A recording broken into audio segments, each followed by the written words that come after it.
sakit ngipin mo nito. O di kaya may bibigyan ka na ito, no? Jowa mo? Dapat bumalik ka rin ng toothbrush, di ba? Or sa'yo ito lahat?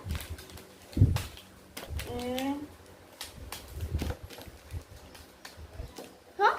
Yung double tap? Hindi kaya. Ganun po kasi. Pakuha nga na itong presyo.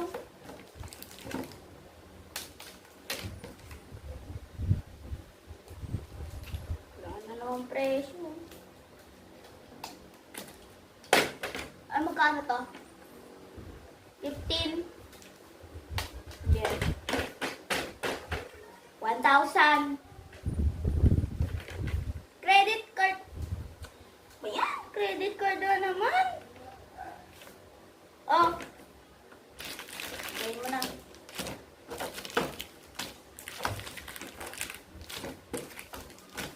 Oh, wag ka nang babalik ha. Susunod, pag bumalik ka, dapat toothbrush bilhin mo ah. Oh. Okay.